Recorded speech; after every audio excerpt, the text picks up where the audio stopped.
করছে।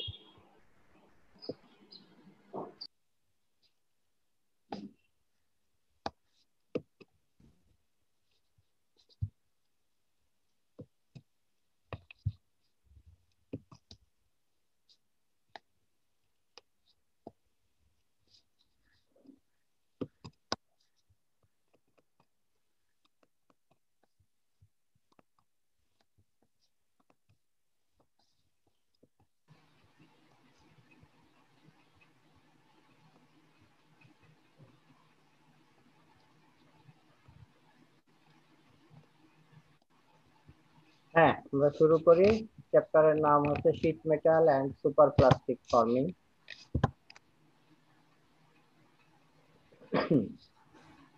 Sheet metal forming এর আগে যে কাজটা করতে হয় সেটা হচ্ছে রোলিং। রোলিং করে যে ধরনের মেটাল তোমার দরকার সেই রকমের শীট মেটাল। যেমন আমাদের দেশের শীট মেটালের যে এটা হচ্ছে ঢেউটিন। ঢেউটিনের তোমরা জানো এই ঢেউটিনের ম্যাটেরিয়াল কিন্তু বাংলাদেশে তৈরি হয় না। এখন কেউ কেউ যেটা করে একেবারে ফাইনাল ফিনিশ প্রোডাক্ট মানে ফাইনাল থিকনেসের রোল করা শীট কয়েল হিসেবে কিনে নিয়ে আসে। আর যাদের বেশি ফ্যাসিলিটিস আছে তারা যে কাজটা করে সেটা হচ্ছে ফিনিশড রোল যে শীট ওইটা কিনে না নিয়ে এসে HR কয়েল বলা হয়, hot rolled coil. Hot roll coil আবার দুই রকমের হতে পারে। হট রোলিং করেই জাস্ট রোল করে কয়েল হিসাবে বিক্রি করে দেয়। আর একটা আছে যে হট রোলিং করার সময় হাই টেম্পারেচারে তোমার সারফেসে অনেক অক্সিডেশন হয়ে যেতে পারে, রাস্ট পড়ে যেতে পারে, সারফেসটা অনেকটা রাফ হয়। সেই জন্য তারা এটাকে অ্যাসিড সলিউশন দিয়ে পিকলিং করে নেয়, মানে পরিষ্কার করে নেয়। তোমরা 343-তে পড়ার কথা।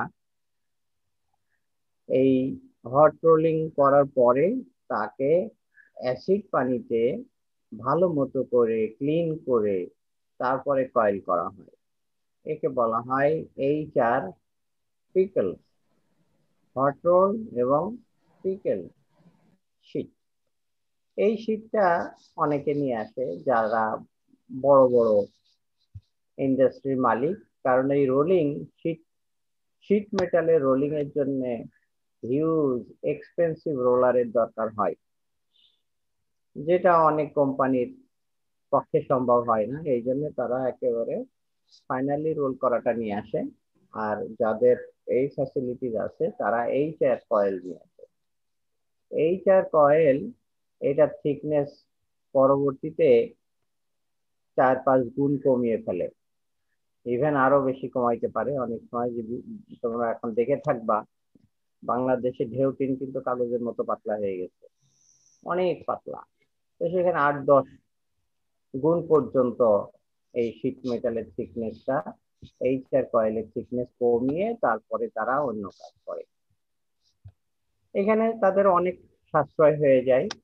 যেমন দাম হিসেবে যদি বলা হয়, যদি তোমার ফিনিশ প্রোডাক্ট 90,000 টাকা টন কিনে নিয়ে আসে ফাইনালি একদম রোল করা, সেখানে কয়েলটা যদি তারা কিনে নিয়ে আসে তাহলে হয়তো 75,000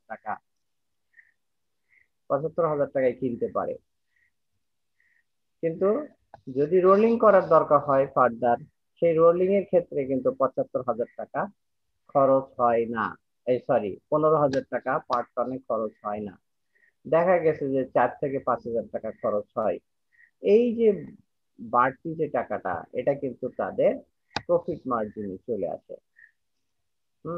ফলে তারা মার্কেটে আইদার একটু কম দামে বিক্রি করতে পারে অথবা তাদের লাভের পরিমাণ একটু বেশি হয়ে থাকে।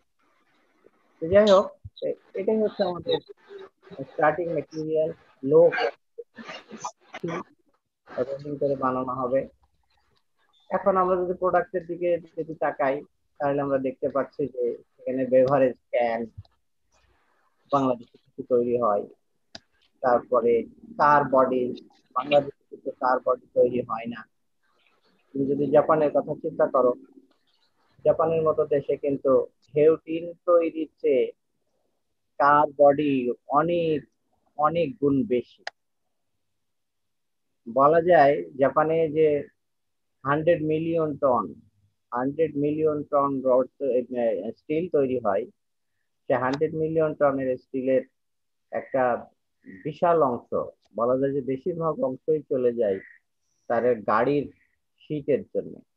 এই যে হোন্ডা কোম্পানি বছরে মিলিয়ন মিলিয়ন গাড়ি তৈরি করে, নিসান কোম্পানি, হোন্ডা কোম্পানি, ডাইহাটসু, হ্যাঁ, র্যাঙ্ক, এই যে এই সমস্ত যে গাড়িগুলো আছে, তারপর মাজদা, এদের গাড়ির শীট সাপ্লাই দিতে স্টিল মিল গুলোর বেশিরভাগ প্রোডাক্ট কনজিউম হয়ে যায়।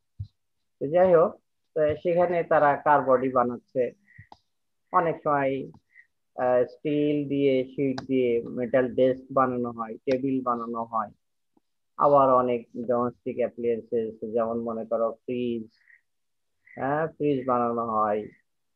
তারপরে ডিপ ফ্রিজ, মাইক্রোওভেন, এইভাবে অনেক জিনিস, অনেক প্রোডাক্ট এখানে বানানো সম্ভব। এরপরে এয়ারক্রাফটের তৈরির ক্ষেত্রেও কিছু শীট মেটালের প্রয়োজন হয়। সে সবগুলোই আলটিমেটলি এই যেটা আসে সেটা হচ্ছে ইনিশিয়াল মেটালটা হচ্ছে আমাদের লো কস্ট শীট, যেটা পাওয়া যায় রোলিং করে। এরপরে আস্তে আস্তে আস্তে আস্তে এটাকে শেপ দিতে হয়। শেপটা অনেক ক্ষেত্রে অনেক সময় খুব সহজ। ঢেউটিনের কথা যদি চিন্তা করো, খুবই সহজ, খুবই সিম্পল শেপ। কিন্তু অনেক জটিল শেপও আছে, যেমন গাড়ির বডির কথা চিন্তা করো, যে একেবারে খাপে খাপে লাগতে হবে, কার বুটটা এসে সুন্দর করে লাগতে হবে, তারপরে সাইডের দরজাটা লাগতে হবে, ইঞ্জিন কাভার লাগতে হবে, প্রত্যেকটা পার্ট একটার সাথে আরেকটা গ্রুপের ভিতরে সুন্দর করে লেগে যেতে হবে। তো সেই ক্ষেত্রে কিন্তু অনেকটাই জটিল, মানে অত ইজি গোয়িং না। তো সিম্পল থেকে শুরু করে জটিল প্রোডাক্ট হয়ে থাকে। সেখানে আমাদের প্রসেসিং এর কথা যদি বলা হয়, অনেক সময় বেন্ডিং করে বানানো হয়, স্ট্রেচিং করে, ডিপ ড্রয়িং করে সাধারণত গামলা বানানো হয়। পানির খাওয়ার যে গ্লাস গুলো, এই টাইপের, যেটা অনেক গভীর পর্যন্ত হয়ে থাকে, সেই সেটাকে বলা হচ্ছে ডিপ ড্রয়িং প্রোডাক্ট। এরপরে তোমার নর্মাল স্ট্রেস, সিম্পল ওয়েতে এগুলো বানানো হয়ে থাকে। তা আমরা দেখি যে প্রথমে যেটা দেখবো সেটা হচ্ছে বেন্ডিং অ্যান্ড ফোল্ডিং। খুবই simple technique, bending and folding সবচেয়ে সিম্পল। তোমরা এই ছবিটার দিকে তাকায় দেখতেছো, ইনিশিয়াল হচ্ছে এই যে ফ্ল্যাট যে শীটটা, সেই শীটটা হচ্ছে ইনিশিয়াল শীট। তারপরে কায়দা করে তাকে বাঁকানো হয়, এভাবে বাঁকানো হয়। বাকিয়ে এখন যতটুকু বাঁকানোর দরকার পার্মানেন্ট শেপের জন্য, ঠিক সেইভাবে একটা হিসাব নিকাশ আছে, ডিপেন্ডিং অন মেটেরিয়ালের ইলাস্টিসিটি। আরেকটা জিনিস হয় যে মেটেরিয়াল কিন্তু এটা আমরা যখন এই মেটেরিয়ালটা বাঁকানোর চেষ্টা করি, তোমরাও খেয়াল করে থাকবা যে একটা জিনিস যতটুকু বাঁকানো হয় ছেড়ে দিলে কিন্তু সেই জায়গায় থাকে না, কিছুটা পিছিয়ে যায়। এটাকে বলা হয় স্প্রিং ব্যাক। তার জন্য অনেক হিসাব নিকাশ আছে। স্প্রিং ব্যাকের হিসাব, কত টায়ার, কত থিকনেসের, তারপরে তোমার হচ্ছে যে শীটের উইড কেমন, লেংথ কেমন, এই অনেকগুলো মেজারমেন্ট আছে। সেই মেজারমেন্ট, তারপরে যেটা বলছিলাম elasticity of the material, elasticity আবার কন্ট্রোল করে ওই মেটেরিয়ালের কেমিক্যাল কম্পোজিশন, কার্বন কন্টেন্ট, তারপরে অ্যালোয়িং এলিমেন্ট, এগুলো কন্ট্রোল, ইলাস্টিসিটি কন্ট্রোল করে। তো সেই সব দিকে তাকিয়ে আমরা ডিসিশন নিব যে কার জন্য কতটুকু। যদিও আমরা যত সহজ ভাবতেছি, আসলে ব্যাপারটা এত সহজ না। এখন যখন আমরা এই শীটটাকে বাঁকিয়ে ফেলি, বাঁকিয়ে ফেলার পর দেখো এই ডাইনের এই ছোট্ট এটা, এই জায়গায় উপরের দিকে কিন্তু কম্প্রেসিভ স্ট্রেস থাকে, ডেভেলপ করে। আর নিচের দিকে হচ্ছে, সরি, উপরের দিকে হচ্ছে টেনসাইল স্ট্রেস ডেভেলপ করে। এই যে উপরে টেনসাইল স্ট্রেস ডেভেলপ করতেছে, আর নিচের দিকে কম্প্রেসিভ স্ট্রেস ডেভেলপ করে। তাহলে উপরে যখন টেনসাইল স্ট্রেস আস্তে আস্তে আস্তে আস্তে আমি যদি এইভাবে ভিতরের দিকে ঢুকতে থাকি, তাহলে এমন একটা জায়গা আমরা সেই শীটের থিকনেসের জাস্ট সেন্টারে এমন একটা লেয়ার থাকবে, যে লেয়ারের মেটেরিয়াল না টেনসাইল স্ট্রেস না কম্প্রেসিভ, এইরকম একটা লেয়ার ওখানে থাকবে। তারপরে সেই এটাকে নিউট্রাল অ্যাক্সিস বলা হয়। এখানে তোমরা দেখতেছো নিউট্রাল অ্যাক্সিস। এই নিউট্রাল অ্যাক্সিস থেকে শুরু করে আস্তে আস্তে যদি আবার ডাউনে আসতে থাকো, তাহলে এটা নেগেটিভ স্ট্রেস শুরু হবে। নেগেটিভ স্ট্রেস মানে কম্প্রেসিভ স্ট্রেস। কম্প্রেসিভ স্ট্রেস তো থাকবে, সবচেয়ে বেশি থাকবে বাইরের অংশে। একইভাবে টেনসাইল স্ট্রেসটা থাকবে, সবচেয়ে বেশি থাকবে উপরের দিকের বাইরের অংশ। আর এখানে নানান রকমের হিসাব আছে, যে কতটুকু নিউট্রাল অ্যাক্সিস থেকে ডিসটেন্স কতটুকু হবে তার ক্যালকুলেশন আছে। তারপরে সারফেসে তোমার স্ট্রেন, ম্যাক্সিমাম স্ট্রেন কত হবে সেটার হিসাব নিকাশ আছে। প্লেন স্ট্রেন কন্ডিশনে কি হবে সেটার হিসাব নিকাশ আছে। বাইঅ্যাক্সিয়াল স্ট্রেস কন্ডিশনে যদি সিগমা ওয়ান এর ভ্যালু কেমন হবে, সবগুলোর হিসাব নিকাশ এখানে আছে। এই ছোট ছোট ফর্মুলা এখানে এগুলো সব দেওয়া আছে।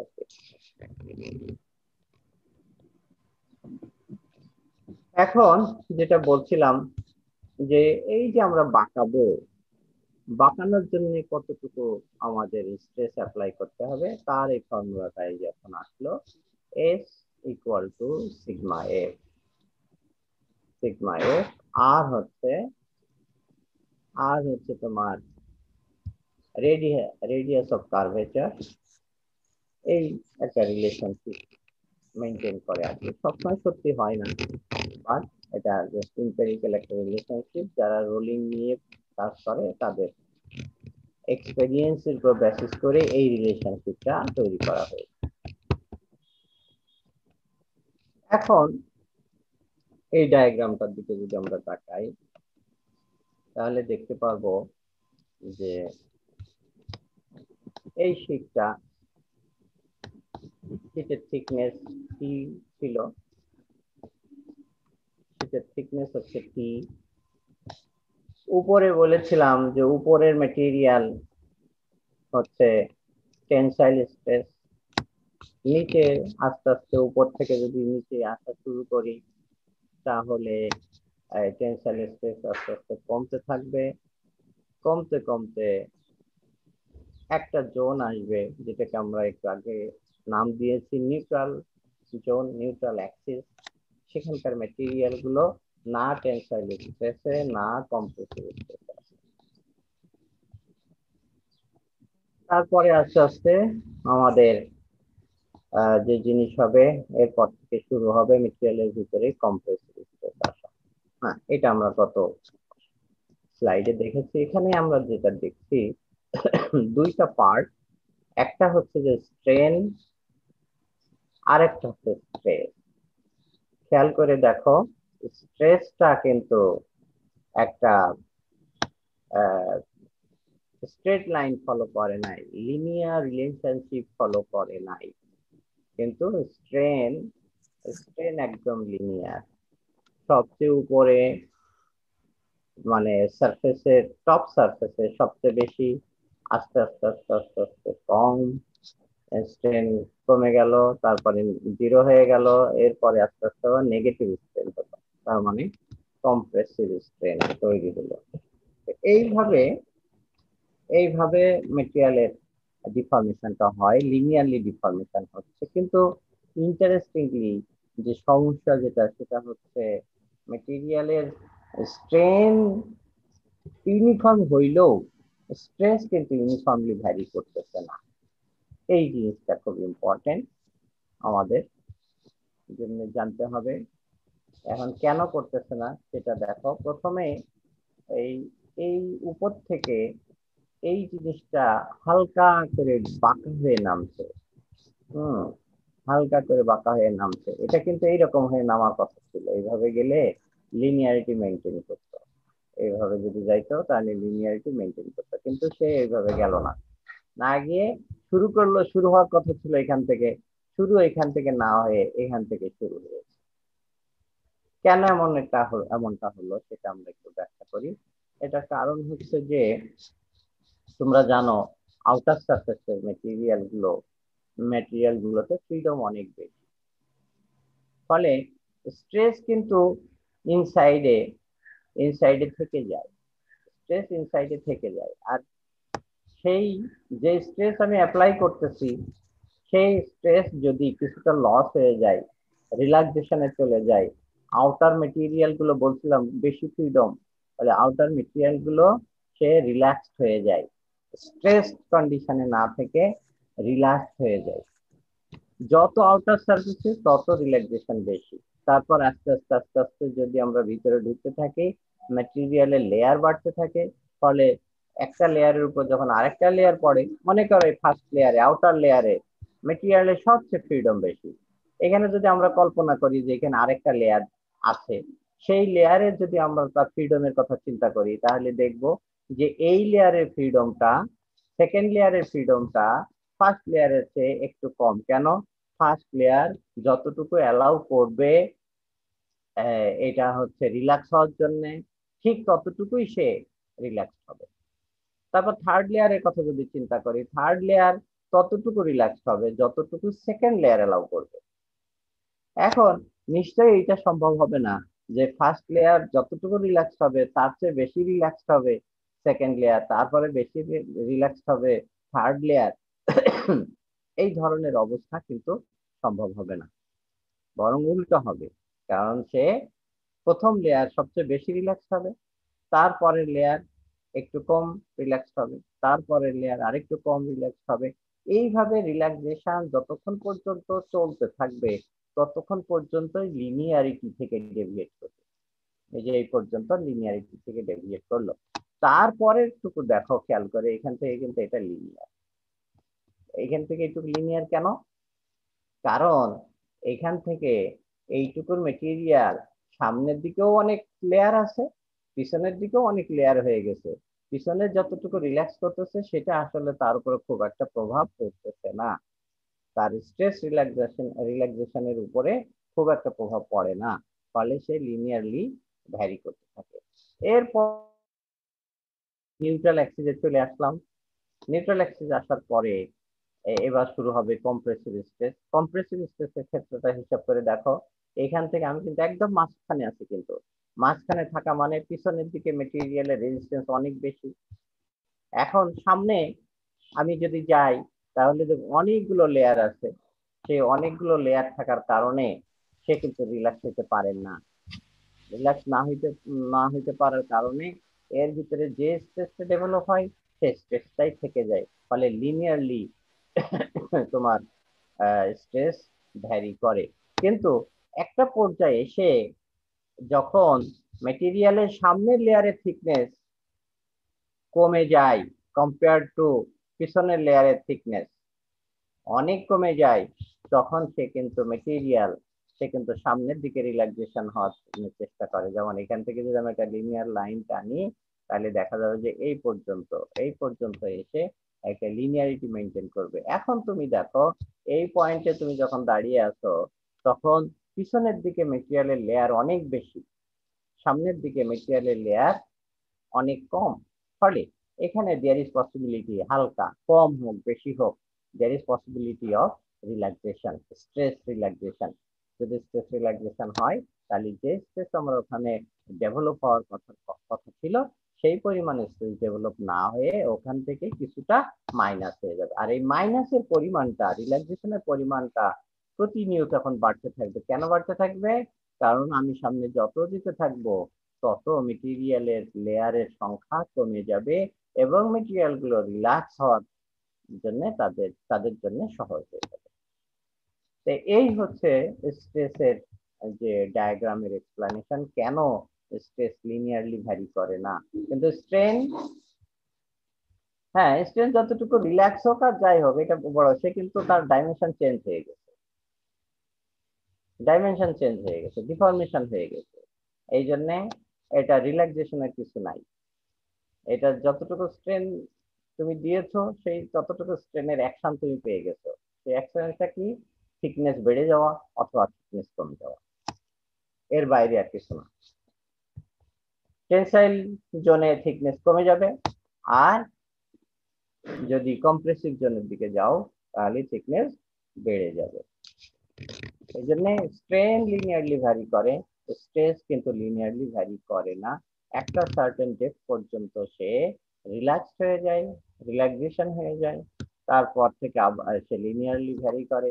এর কিছুক্ষণ পরে আবার সে কম্প্রেসিভ জোনে ঢুকে, কম্প্রেসিভ জোনের প্রথম দিকে সে লিনিয়ারিটি মেনটেন করে, তারপরে যখন সামনের লেয়ারের সংখ্যা কমে আসে তখন সে আবার রিল্যাক্স হয়ে যায়, আস্তে আস্তে আস্তে আস্তে রিল্যাক্স হতে থাকে।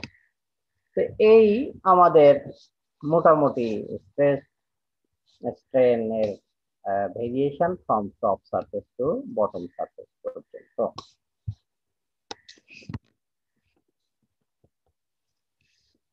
এখন আমাদের ম্যাক্সিমাম কতটুকু স্ট্রেন হইতে পারে তার জন্য সায়েন্টিস্ট একটা এম্পিরিক্যাল রিলেশনশিপ দিয়ে গেছে। এটা হচ্ছে epsilon max equal to T divided by 2r, r equal to greater than that, এই যে এই রিলেশনশিপটা ফলো করে আর কি। আর এখানে যে জিনিসটা দেখতেছো সেটা হচ্ছে যে একটা শীটের উইডের সাথে তার স্ট্রেসের যে relationship ratio, with thickness of the material, with and thickness এর যে ভেরিয়েশন সেইটা এখানে দেখানো হয়।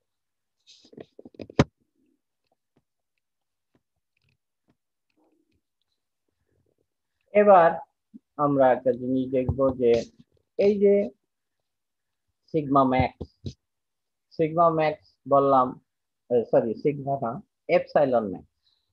Epsilon max equal to t divided by twice r equal or less than r a radius of curvature plus reduction in area, এখানে এটা হচ্ছে reduction in area, তারপরে এটা রেডিয়াস অফ কার্ভেচার, তারপর 1 মাইনাস আর এ, এই ফর্মুলা। এখন এই এই যে স্ট্রেঞ্জ ম্যাক্সিমাম স্ট্রেঞ্জ জোন, সেই জোন নির্ভর করবে কতটুকু পর্যন্ত এটা ছড়িয়ে থাকবে, সেটা নির্ভর করবে কতটুকু তুমি বাঁকাচ্ছ। এই যে এখানে এ এক ধরনের বাঁকানো, বি আর এক ধরনের বাঁকানো, সি আর এক ধরনের বাঁকানো, দেখতেই পারতেছো।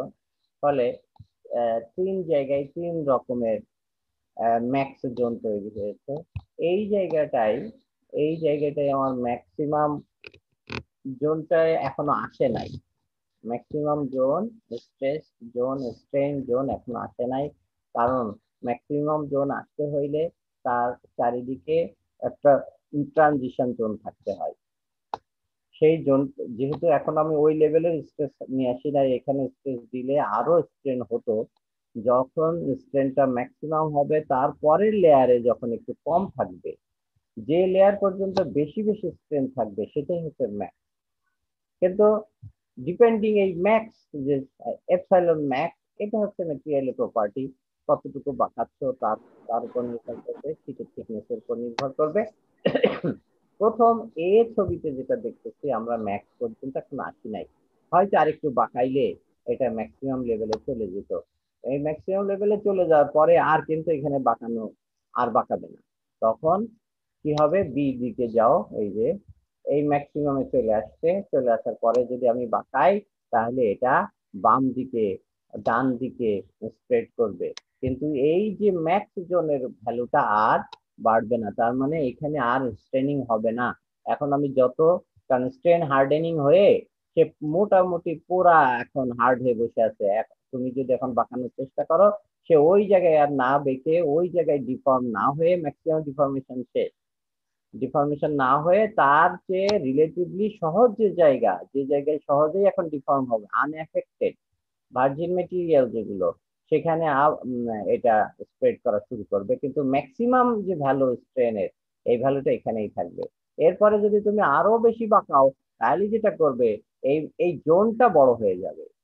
কিন্তু জোনের ভ্যালু, জোন বড় হয়ে যাওয়া আর জোনের ভ্যালু কিন্তু দুইটা আলাদা জিনিস। জোনের ভ্যালুটা হচ্ছে তার স্ট্রেনের ভ্যালু, আর হচ্ছে জোন বড় হয়ে যাওয়া মানে এই শীটের কত দূর পর্যন্ত ম্যাক্সিমাম স্ট্রেন গেইন করেছে, সেই লেন্থ।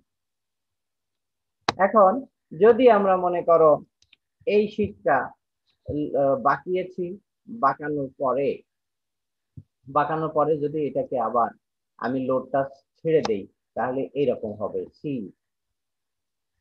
সি দেখতেছো, এরকম একটা অবস্থা আসবে। এটা হচ্ছে কিছুটা স্প্রিং ব্যাক হয়ে যাবে, কিছুটা ইলাস্টিক যে ডিফর্মেশন যে পার্টটুকু ছিল, সেই ইলাস্টিক ডিফর্মেশনের পার্টটুকু রিল্যাক্স হয়ে যাবে। এই জন্য এখানে খেয়াল করে দেখো, বি জোনে ট্রানজিশন জোন যত বড় ছিল, এই তোমার হচ্ছে সি, সি প্রোডাক্টটার ট্রানজিশন জোন কিন্তু সেই পরিমাণ না, একটু ছোট হয়ে গেছে। কারণ কি? ছোট হয়ে যাওয়ার কারণ একদম আউটার লেয়ারের মেটেরিয়ালটা সে রিল্যাক্স হয়ে একেবারে মোর আর লেস আনএফেক্টেড মেটেরিয়ালের মতো হয়ে গেছে। দুই প্রান্ত থেকেই, ট্রানজিশন জোনের দুই প্রান্ত থেকেই কিছুটা মাইনাস হয়ে গেছে। ফলে এই ট্রানজিশন জোনের সাইজটা ছোট হয়ে গেছে। কিন্তু দেখো, ম্যাক্সিমাম যে জোনটা লেন্থ ছিল, সে ম্যাক্সিমাম জোনের লেন্থ কিন্তু বাড়ে নাই, কমেও নাই। কারণ কি? এখানে ম্যাক্সিমাম ডিফর্মেশন হয়ে গেছে, ম্যাক্সিমাম ডিফর্মেশন হয়ে গেছে, ম্যাক্সিমাম স্ট্রেস চলে আসছে। ফলে ওই জায়গায় আর রিকভারি সম্ভব না। ইলাস্টিক কিছু যে ডিফর্মেশন জোন এখানে যেটা ছিল, সেটা এই আমাদের প্লাস্টিক ডিফর্মেশনের তুলনায় খুবই সামান্য। এই জন্য ওইটা আর এখানে ওইভাবে অবজার্ভ করা যাবে না।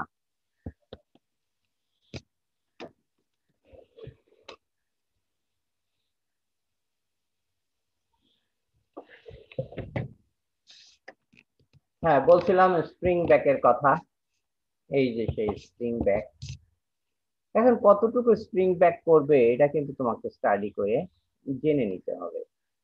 হ্যাঁ, আবার যারা শীট মেটাল কিনে থাকে, ইম্পোর্ট করে থাকে, তারা অনেক সময় কয়েলের সাথে এই মেটেরিয়ালটা কিরকম থিকনেস থাকলে কতটুকু বাঁকাইলে কতটুকু স্প্রিং ব্যাক করবে, এই জিনিসগুলো তাদের গায়ে অনেক সময় তারা লিখে দিয়ে রাখে। যেহেতু তারা একই ধরনের মেটেরিয়াল ডেভেলপ করে, মিলিয়ন মিলিয়ন টন, ফলে তাদের রিসার্চ একবার করে নিয়ে সেই রিসার্চটা, রিসার্চ রেজাল্টটা তারা ট্যাগ হিসাবে একটা কাগজ ওর সাথে লাগিয়ে দেয়, অথবা এলসির সাথে অনেক সময় দিয়ে দেয়। এখানে দেখো, এই বাম দিকের ছবিটা, এই এতটুকু, এতটুকু আমরা বাঁকিয়েছিলাম, এই যে এতটুকু বাঁকিয়েছিলাম, বাঁকানোর ফলে যেই লোডটা আনলোড করে ফেলা হয়েছে, সে কিছু বেঁকে আছে ঠিকই, সন্দেহ নাই, বাট যতটুকু বাঁকানো হয়েছিল ততটুকু বাঁকানো সেখানে নাই। বাঁকানোর কিছু অংশ সে কমে গেছে, এই জায়গায় চলে আসছে। এটাই হচ্ছে তার স্প্রিং ব্যাক। আর স্প্রিং ব্যাক, সেটা বলছিলাম যে এটা নির্ভর করবে তার ইয়াংস মডুলাসের উপরে। আবার তোমরা জানো, ইয়াংস মডুলাস আবার এফেক্টেড হয় মেটেরিয়ালের, ইয়াংস মডুলাস এফেক্টেড হয় হচ্ছে তার কার্বন পার্সেন্টেজ, হিট ট্রিটমেন্ট, এটা দিয়ে আবার এফেক্টেড হয়। এখানে আমরা বেন্ডিং মোমেন্ট বা টেনসাইল টেস্ট আমরা যখন আমরা করে থাকি, তোমরা জানো যে একটা মেটেরিয়াল টেনসাইল টেস্ট করলে এটা Young's modulus which law, linearity maintain করলো, তারপরে এটা আস্তে আস্তে আস্তে আস্তে ডিফর্মেশন শুরু হলো। ডিফর্মেশন যখন এটা পিকে চলে গেল, এটা আমরা যদি আনলোড করি, এটা সরাসরি মনে করো, সরাসরি এই ভেঙে যদি যায়, তাহলে এদিক দিয়ে এমনি চলে যাওয়ার কথা ছিল, কিন্তু না, যেই আনলোড করে ফেলা হয় তখন কিছুটা সে ইলাস্টিক প্রপোর্শন যতটুকু আছে ততটুকু সে রিল্যাক্স হয়ে যায়। এই জন্য সে মেটেরিয়ালটা একটু ডিফর্মেশন একটু কমে যায়। তাহলে এখানে অ্যাপারেন্টলি কমে যায়। আমরা এই জন্য অনেক সময় টেনসাইল ডেটা, বেন্ডিং এর ডেটা কাজে লাগিয়ে আমরা জানতে পারবো যে একটা মেটেরিয়াল কতটুকু লোড দিলে কতটুকু বাঁকবে, কতটুকু বাঁকলে লোড সরিয়ে নিলে আবার কতটুকু সে রিকভার করবে, রিকভারি, সেটা আমরা জেনে নিতে পারি। এটা আমরা অলরেডি গত দুইটা শীট আগে যেটা আমরা দেখছিলাম, স্ট্রেস ডিস্ট্রিবিউশন। হ্যাঁ, ডিস্ট্রিবিউশন সেটা হচ্ছে, দেখো এ এ জিনিসটা হচ্ছে যে যদি আমরা কিনা মেটেরিয়ালটা বাঁকিয়ে ধরে রাখি, বাঁকানোর পরে ধরে রাখি, তাহলে কি হবে, আউটার সারফেসে হবে টেনসাইল লোড, টেনসাইল স্ট্রেস। আস্তে আস্তে আস্তে আস্তে টেনসাইল স্ট্রেস একটু কমবে, কমে একটা নিউট্রাল অ্যাক্সিসের দিকে যাবে। সেই নিউট্রাল অ্যাক্সিস এইটা। তারপরে যদি আমরা আরো লোড আরো ডাউনে নামতে থাকি, সেটা নিউট্রাল অ্যাক্সিস থেকে চলে যাবে কম্প্রেসিভ জোনের দিকে। কম্প্রেসিভ রেসিডুয়াল স্ট্রেস এখানে, এই স্ট্রেস এখানে তৈরি হবে। এখন যদি মনে করো যে আমি বাঁকানোর পরে লোডটা ছেড়ে দিলাম, তাহলে কি হবে? বাঁকানোর পরে লোড ছেড়ে দিলে তোমার যে জিনিসটা হবে সেটা সেটা হবে মেটেরিয়ালের ভিতরে রিল্যাক্সেশন হয়ে যাবে। তোমরা জানো যে কাউকে যদি টেনসাইল লোড দিয়ে যদি ডিফর্ম করার চেষ্টা করো এবং সেই টেনসাইল লোডটা যদি সরিয়ে নাও, তাহলে এর ভিতরে কি অ্যাকশন তৈরি হবে? কম্প্রেসিভ অ্যাকশন তৈরি হবে। এই যে সেইটা, কারণ তুমি লোড দিয়েছিলে টেনসাইল, এখন সরিয়ে নিয়েছো, মেটেরিয়ালের ভিতরে রিকভারি যেটা হবে, এই টেনসাইল স্ট্রেস যেটা ছিল সেই টেনসাইল স্ট্রেস বেরিয়ে চলে যাবে।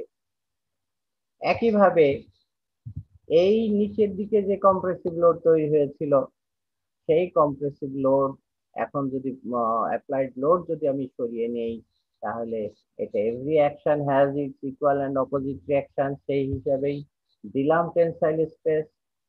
এখন সেই টেনসাইল স্ট্রেস বেরিয়ে চলে যাবে। বেরিয়ে চলে যাবে কেন? কারণ ওর ভিতরে অপোজিট অ্যাকশন তৈরি হয়ে যাবে।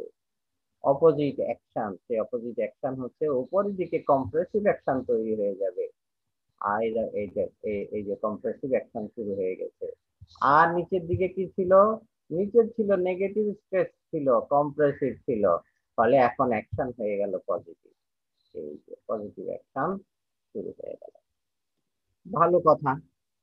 এটা তো টপ সারফেস আর বটম সারফেসের কাহিনী। তাহলে ইনসাইডে কি হবে? ইনসাইড অফ দ্য মেটেরিয়ালে কি হবে সেইটা আমরা এখন হিসাব করতেছি। দেখো, এই মেটেরিয়ালটা দেখা যাবে যে তার সারফেসে, সারফেসের মেটেরিয়ালটা এখন কিন্তু আমি টোটাল লোড আনলোড করে নিয়েছি। আনলোড করে নিলে যেটা ঘটবে, আর এই বিয়ে যেটা দেখাইলাম সেটা হচ্ছে যে কোথা থেকে কি ধরনের লোড বেরিয়ে যাবে, কি রকম লোড বেরিয়ে যাবে সেটা আমরা দেখলাম। এইবার 3 নম্বর সিটে আমরা যেটা দেখতেছি যে বেরিয়ে গেছে। 1 নম্বরে দেখলাম লোড অ্যাপ্লাই করলাম, সিচুয়েশনটা কি? লোড অ্যাপ্লাই করে ধরে রেখেছি, সিচুয়েশনটা কি? 2 নম্বরে দেখছি যে লোড অ্যাপ্লাই করে ধরে রাখার পরে আমি ছেড়ে দিয়েছি, লোড ছেড়ে অ্যাপ্লাইড লোড সরিয়ে নিয়েছি, তাহলে কি হবে? আর এরপরে 3 নম্বরে যেটা দেখছি যে, হ্যাঁ, 3 নম্বরে শীতে যেটা দেখছি লোড বেরিয়ে গেছে। এখন আমি দেখব সারফেস থেকে শুরু করে একদম বটম সারফেস পর্যন্ত স্ট্রেসের ডিস্ট্রিবিউশনের উপরে কি রকমের অবস্থা সেইটা আমরা দেখব। আসলে যদি মেটালটা সাফিসিয়েন্টলি পাতলা হতো, খুবই পাতলা মেটাল যদি হতো, যেমন চুলের কথা চিন্তা করো, চুল বাঁকানোর পরে আবার দেখো ছেড়ে দাও, সে তার স্বাভাবিক জায়গায় চলে আসে, যেমন ছিল ঠিক তেমনই। তার মানে এটা রিল্যাক্সেশন 100% হয়ে যায়। কিন্তু ইঞ্জিনিয়ারিং মেটালিক মেটেরিয়ালস যেগুলো, সেগুলো যদি শীত, সেটা থিকনেস যদি কিছুটা থাকে, তাহলে সেই, যেটা বলছিলাম যে শীতের থিকনেস বরাবর হান্ড্রেডস অফ লেয়ার থাকে, সেই হান্ড্রেডস অফ লেয়ার থাকার কারণে শুধুমাত্র বাইরের লেয়ারটা, টপ এবং বটম লেয়ারের একদম আউটার মোস্ট লেয়ারের মেটেরিয়ালটাই সেই সুযোগটুকু পেয়ে থাকে যে পুরাটা রিকভার হয়ে যাওয়া বা ম্যাক্সিমাম রিকভার হয়ে যাওয়ার সুযোগ সেখানে থাকে। তো যাই হোক, এখন দেখতে পারতেছো যে আমাদের স্ট্রেস কিন্তু অনেক বেশি ছিল, সেই স্ট্রেস কমে টমে গিয়ে সামান্য একটা স্ট্রেসে, আউটার লেয়ারে সামান্য একটা স্ট্রেস আছে এখনো, কম হোক বেশি হোক অল্প আছে। এখন আস্তে আস্তে আস্তে আস্তে আমি যদি এই শীতের থিকনেস বরাবর ভিতরের দিকে যেতে থাকি, তাহলে একটা জোন আসবে, যে জোনে ফ্রম সারফেস থেকে সার্টেন ডেপথে ম্যাক্সিমাম টেনসাইল স্ট্রেস থাকবে, residual stress, maximum residual tensile stress থাকবে। এরপর ওখান থেকে আবার যদি তুমি আহ, নিচের দিকে আসো, সেখান থেকে tensile stress, maximum tensile stress আস্তে আস্তে কমতে কমতে কমতে কমতে একসময় জিরো হবে, জিরো হয়ে ম্যাক্সিমাম কম্প্রেসিভ রেসিডুয়াল স্ট্রেস আসবে, তারপরে আবার কমে যাবে। তার মানে এখন যে ঘটনাটা ঘটলো সেটা হচ্ছে যে প্রথমে আমরা দেখি যখন লোড ধরে রেখেছিলাম, লোড দিয়ে রেখেছিলাম, তখন আমরা দেখেছিলাম ম্যাক্সিমাম টেনসাইল স্ট্রেস সারফেসে, আউটার সারফেসে, ম্যাক্সিমাম কম্প্রেসিভ স্ট্রেস আউটার সারফেসে। লোড যখন ছেড়ে দিলাম, তখন ম্যাক্সিমাম রিকভারি হলো টেনসাইল স্ট্রেস আউটার সারফেস থেকে, ম্যাক্সিমাম কম্প্রেসিভ স্ট্রেসের রিকভারি হলো আউটার সারফেস থেকে। তাহলে সেই আগের ম্যাক্সিমাম স্ট্রেস কম্প্রেসিভ আর আগের ম্যাক্সিমাম স্ট্রেস টেনসাইল থেকে রিকভার করা স্ট্রেস যদি মাইনাস করে দেওয়া হয়, তাহলে দেখা যাবে যে আহ, দেখা যাবে যে আউটার সারফেসে এখন আর ম্যাক্সিমাম লেভেলের টেনসাইল স্ট্রেস নেই, কারণ বেশিরভাগ স্ট্রেস বেরিয়ে চলে গেছে। কিন্তু এই জায়গার মেটেরিয়ালের স্ট্রেসটা বেরোতে চেয়েছিল, কিন্তু তার উপায় নাই, এর পিছনেও অনেক লেয়ার, সামনেও অনেক লেয়ার, এই জন্য সে সামনের দিক দিয়েও বেরোইতে পারে না, পিছনের দরজা দিয়েও বেরোইতে পারে না, ফলে সে ওই জায়গাটায় স্ট্রেস আটকা পড়ে গেছে, সবচেয়ে বেশি স্ট্রেস আটকা পড়ে গেছে ওই জন্তুতে। এই জন্য ওই জায়গায় হচ্ছে ম্যাক্সিমাম টেনসাইল। এরপরে আস্তে আস্তে আস্তে আস্তে একটা জোন আসবে, যে জোনে ম্যাক্সিমাম কম্প্রেসিভ স্ট্রেস, তারপর আস্তে আস্তে সারফেসে যদি যাই, তাহলে কিন্তু আমরা যেটা দেখতেছি এখন কিন্তু টেনসাইল স্ট্রেস হয়ে গেছে। যে জোনে ছিল টেনসাইল কম্প্রেসিভ স্ট্রেস, অ্যাপ্লাইড করা অবস্থায়, জাস্ট অ্যাজ অ্যাপ্লাইড কন্ডিশনে যে জোনে ছিল কম্প্রেসিভ স্ট্রেস, স্ট্রেস রিলিজ করার পরে সেই জোনটা হয়ে গেল টেনসাইল স্ট্রেস, আর যে জোনে ছিল টেনসাইল স্ট্রেস সেই জোনটা হয়ে গেল কম্প্রেসিভ স্ট্রেস। এই জায়গাটা যদি আমি বাউন্ডারি লাইন ধরি, তাহলে এতটুকু কম্প্রেসিভ টপ সারফেসে চলে আসবে, এতটুকু কম্প্রেসিভ বটম সারফেসে, সরি, এতটুকু কম্প্রেসিভ হচ্ছে টপ সারফেসে, আর এতটুকু কম্প্রেসিভ হচ্ছে বটম, টেনসাইল হচ্ছে বটম সারফেসে। তাহলে এখান থেকে যে জিনিসটা আমরা শিখলাম সেটা হচ্ছে যে জোনটা টেনসাইল স্ট্রেস দিয়ে ডিফর্ম করা হয়েছিল, সেখানে কম্প্রেসিভ, ফাইনালি কম্প্রেসিভ স্ট্রেস থাকবে, আর যে জোনে কম্প্রেসিভ স্ট্রেস দিয়ে ডিফর্ম করা হয়েছিল, ফাইনালি সেই জোনে টেনসাইল স্ট্রেস, রেসিডুয়াল স্ট্রেস। এটা কিন্তু আমাদের একটা হিসাব নিকাশের বিশাল ব্যাপার স্যাপার। এটা আমাদের করতে হয়, লোড বেয়ারিং কম্পোনেন্ট হইলে সারফেস আউটার লেয়ারটা আমাদের এমন জায়গায় দিতে হবে, মানে এমন ভাবে আমাদের শীট মেটালটা তৈরি করার চেষ্টা করতে হবে, যাতে কিনা তোমার পরবর্তীতে সার্ভিস লাইফে যেই জায়গায় টেনসাইল স্ট্রেস পড়ার সম্ভাবনা বেশি থাকে, সেই জোনটাই যাতে মানে জাস্ট ম্যানুফ্যাকচারিং কন্ডিশনে সেই জোনটাতে যাতে রেসিডুয়াল কম্প্রেসিভ থাকে, স্ট্রেস থাকে, তাহলে লাভটা কি হবে? এই কোন একটা মেটেরিয়ালের ফেইলার কিন্তু কম্প্রেসিভ স্ট্রেসে হয় না। মেটেরিয়ালের ফেইলার, মেটেরিয়ালের ক্র্যাক ইনিশিয়েশন, যাই কিছু বলো না কেন সেটা হয় হচ্ছে টেনসাইল জোনে। তাহলে আমি যদি বুঝতে পারি যে এই জায়গায় আমার সিগমা ওয়ান টেনসাইল পড়বে, এই সারফেসটাই সিগমা ওয়ান টেনসাইল পড়বে, সেই সারফেসটা যদি আমি এমন ভাবে অ্যাপ্লাই করি যে যেখানে কম্প্রেসিভ রেসিডুয়াল স্ট্রেস আছে, তাহলে ওই অতটুকু বাড়তি সুবিধা আমি পেয়ে যাব। টেনসাইল স্ট্রেস অ্যাপ্লাই করব, করতে করতে করতে করতে এক সময় আসবে এই কম্প্রেসিভ রেসিডুয়াল স্ট্রেস যতক্ষণ পর্যন্ত মাইনাসে জিরো না হবে, এই যে এখন জিরো হলো, জিরো হওয়ার পরে আস্তে আস্তে আস্তে আস্তে তার ভিতরে রেসিডুয়াল স্ট্রেস ডেভেলপ করবে। এই যে এইটা আমরা বলছিলাম। এখানে দেখো টেনসাইল এই কম্প্রেসিভ রেসিডুয়াল সারফেস হয়ে গেছে। এখন এই সারফেসটা যদি আমি সিগমা ওয়ান ডাইরেকশন বরাবর রাখতে পারি, তাহলে টেনসাইল লোড সেখানে পড়বে এবং এটা মাইনাস হইতে থাকবে, মাইনাস হইতে হইতে হইতে হইতে একটা পর্যায়ে এসে সে জিরো হয়ে গিয়ে তারপরে টেনসাইল স্ট্রেস বাড়া শুরু করবে।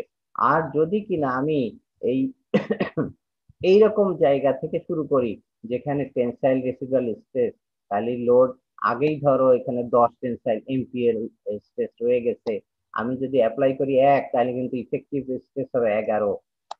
আর এখানে মনে করো -10, আমি যদি এক অ্যাপ্লাই করি তাহলে ইফেক্টিভ হবে কিন্তু -9।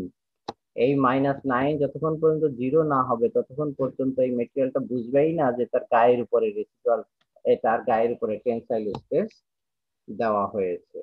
তো এইভাবে আমরা লোড মানে লোডের বিশেষ করে রেসিডুয়াল স্ট্রেসের কন্ডিশন বুঝে আমরা কিন্তু প্রোডাক্টের লংজিভিটি বাড়াতে পারি।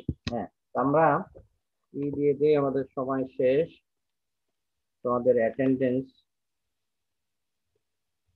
আজকে হচ্ছে 6 তারিখ, 6, 9।